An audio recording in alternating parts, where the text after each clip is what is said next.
Let's start.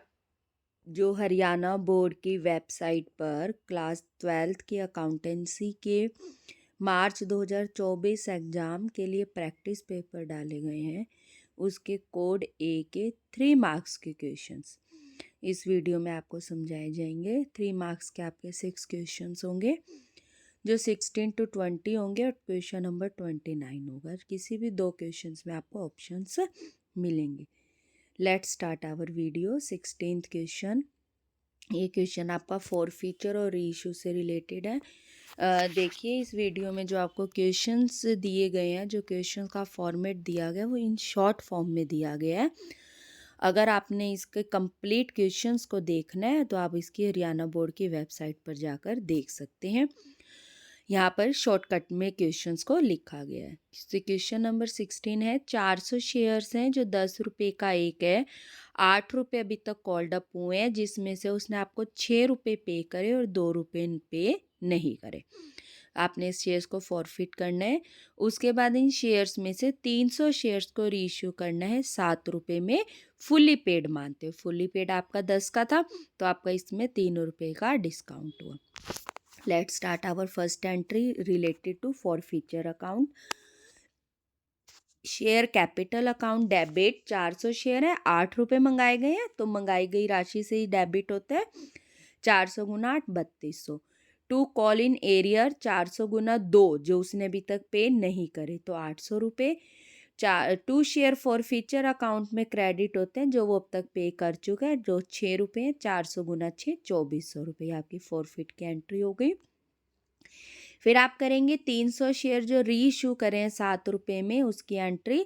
Bank account debit 300 गुना 7 2100 रुपये, जो 3 रुपये डिस्काउंट है, ये आपके लिए लॉस है जो शेयर फॉर फीचर से डेबिट होगा। Share forfeiture account debit 300 गुना 3 900 रुपये। टू शेयर कैपिटल अकाउंट 300 गुना 10 3000 रुपये, तो that is reissue of shares की आपकी entry. Share forfeiture account जब भी आप करते हैं रीइशू की एंट्री तो शेयर फॉर फीचर का पैसा कैपिटल रिजर्व में उसी रेशो में ट्रांसफ़र होता है। तो share forfeiture account debit to capital reserve, देखो 2400 रुपये आपके क्रेडिट थे जब शेयर थे 400, कितने रीइशू हैं 300। 2400 गुना 400, 2400 बटे 400 गुना 300, सॉल्व करेंगे 1800। 1800 में से 900 डेबिट हो चुके हैं रीइशू के वक्त, तो बचे हुए 900 रुपये कैपिटल रिजर्व में ट्रांसफ़र हो गए। नेक्स्ट वो कह रहे हैं आपको जर्नल एंट्री करनी है डिजोल्यूशन के वक्त, फर्म के समापन के वक्त। फर्स्ट एंट्री वो कह रहे हैं डिजोल्यूशन एक्सपेंसेस 1000 हुए, तो सिंपल सी बात है फर्म ने पे करे realisation account debit to bank account 1000 रुपये। Dissolution expenses 1000 were paid by Shyam partner. अब पे किसने करे हैं, श्याम ने करे, तो टू बैंक की जगह श्याम का नाम आ जाएगा। Realisation account debit 1000 to Shyam capital, clear. Third उसने कहा रियलाइजेशन एक्सपेंसेस 1000 हुए जो फर्म ने पे करे, तो फर्म ने पे करे हैं तो क्रेडिट टू बैंक होगा क्योंकि फर्म की तरफ से पैसे गए, लेकिन on the behalf of partner, partner की तरफ से किए गए हैं तो रियलाइजेशन डेबिट नहीं होगा, पार्टनर डेबिट होगा। तो partners capital account debit 1000 to bank account. Realisation expenses paid by firm on the behalf of partner. 18th question है, आर ने एसेट्स कर ली है एस लिमिटेड से, जिसमें एसेट्स है 5,60,000, क्रेडिटर्स है 80,000। इसके बदले वो 8% वाले डिबेंचर्स इशू कर रहा है जो 20 रुपये का एक है, और वो भी 20% प्रीमियम पर इशू कर रहा है। आपको जर्नल एंट्रीज करनी है, नंबर ऑफ डिबेंचर्स बताने हैं, परचेज कंसिडरेशन बताने हैं। सबसे पहले हम परचेज कंसिडरेशन देखेंगे। Assets minus liability, very simple. 5,60,000 में से 80,000 घटाएंगे, 4,80,000 आपकी परचेज कंसिडरेशन हो गई। नंबर ऑफ डिबेंचर्स के लिए जो 4,80,000 उसको देने हैं डिवाइडेड बाय जितने रुपए वाला उसका शेयर है, 20 वाला 20% प्रीमियम 4 रुपये प्रीमियम, टोटल 24 रुपये। 4,80,000 बटे में 24, 20,000 आपके डिबेंचर्स आ गए, रुपीज़ गलती से लिखा गया, डेट इज 20,000 डिबेंचर्स। अब हम इसकी एंट्री करेंगे, पहले परचेज की फिर उसको डिबेंचर्स देने की। Purchase assets account debit 5,60,000 to creditors 80,000, और 2S लिमिटेड जो हमने परचेज कंसिडरेशन निकाला है 4,80,000, उसको एस लिमिटेड को 4,80,000 दिए। 2 डिबेंचर्स 20,000 हमने ऊपर निकाले, 20,000 गुना 20 रुपये वाले डिबेंचर्स है 4 लाख के, और 2 सिक्योरिटी प्रीमियम 20,000 पे 4 रुपये के हिसाब से आपका 80,000 रुपये सिक्योरिटी प्रीमियम है। तो ये था आपका 18 क्वेश्चन। 19th क्वेश्चन देखेंगे। पहले क्वेश्चन ध्यान से समझेंगे कि जो ए और बी पार्टनर्स है, रेशियो है 2:1, उनकी कैपिटल है 10 लाख और 5 लाख। ध्यान से देखो उसे क्या क्या दे रहे हैं। 8% पर एनम के हिसाब से इंटरेस्ट ऑन कैपिटल मिल रहा है ईच पार्टनर, दोनों को, ठीक है। तो 10 लाख का 8% करेंगे तो आपका 80,000 ए का आया, और 5 लाख का 8% करेंगे 40,000 आपका बी का इंटरेस्ट ऑन कैपिटल आया, ठीक है। ये हमने 80,000 और 40,000 उनकी इंटरेस्ट ऑन कैपिटल कैलकुलेट कर ली। सेकंड वो कह रहे हैं 3500 पर मंथ सैलरी देनी है केवल बी को, तो बी की सैलरी हुई 3500 पर मंथ है, गुना 12 करके आपकी बी की सैलरी आ गई 42,000 रुपये। पहले हम कैलकुलेशन साथ के साथ कंप्लीट करेंगे। कमीशन भी बी को ही दे रहे हैं वो, क्योंकि बी के बारे में बात कर रहे हैं, बी को सैलरी और कमीशन मिल रहा है। तो बी का जो कमीशन है वो प्रॉफिट, जो प्रॉफिट आपका 4,50,000, ये जो प्रॉफिट है वो before interest on capital but after B salary है। तो प्रॉफिट में से interest on capital after and after salary गुना में आफ्टर कमीशन के कारण 10/110। रिपीट कर रही हूँ, जो बी को कमीशन देना है वो उसने बोला है profit after interest on capital and salary and commission. तो आफ्टर के कारण इंटरेस्ट ऑन कैपिटल माइनस होगा, आफ्टर सैलरी के कारण सैलरी माइनस होगी, और आफ्टर कमीशन के कारण 10/110 होगा। 100 की जगह ऊपर का जो रेट ऑफ इंटरेस्ट होता है वो ऐड हो जाता है 10/110। अब प्रॉफिट आपका 4,50,000 बिफोर इंटरेस्ट ऑन कैपिटल है, तो इंटरेस्ट ऑन कैपिटल आपको दोबारा माइनस करने की जरूरत नहीं है, बट आफ्टर बी सैलरी है, ठीक है। तो आप आफ्टर बी सैलरी है तो सैलरी माइनस करने की जरूरत नहीं है, लेकिन इंटरेस्ट ऑन कैपिटल के बिफोर है तो इंटरेस्ट ऑन कैपिटल हम माइनस करेंगे। देखिए 80 और 40 1,20,000 हम माइनस करेंगे, उसका 10/110 3,30,000 10/110 30,000 आएगा। सैलरी माइनस क्यों नहीं करी, क्योंकि आफ्टर सैलरी ऑलरेडी गिवन था। ये आपकी कैलकुलेशन आ गई। P&L अप्रोप्रिएशन में आप कैलकुलेशन फटाफट लिख देंगे। इंटरेस्ट ऑन कैपिटल 80,000 40,000 1,20,000, बी की सैलरी 42,000, पी का कमीशन 30,000। अब आप क्रेडिट साइड को ध्यान से देखेंगे, यहाँ जो प्रॉफिट होता है वो before salary, before interest on capital, before commission होता है।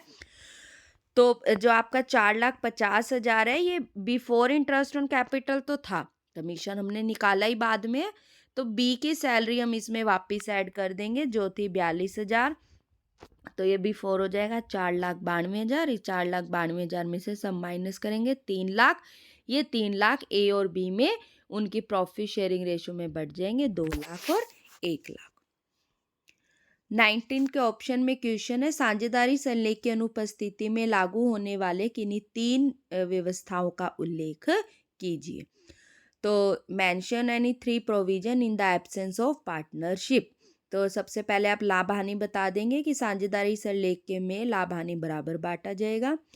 दूसरा, आप साझेदारों की पूंजी पर ब्याज बता देंगे कि साझेदारी संलेख के भाव में साझेदारों को पूंजी पर ब्याज यानी इंटरेस्ट ऑन कैपिटल नहीं दिया जाएगा। तीसरा, आप इन साझेदार के लोन के बारे में बता सकते हैं कि साझेदार संलेख के भाव में जो साझेदार के लोन पर 6% पर एनम की दर से ब्याज अवश्य लगेगा।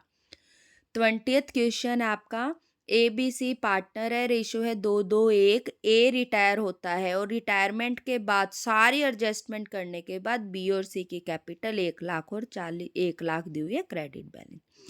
ये डिसाइड हुआ, इट वाज डिसाइडेड दैट जो बी और सी की कैपिटल है वो प्रॉफिट शेयरिंग रेशो में, देखे ए गया तो रेशो कितनी बची 2:1, ठीक है।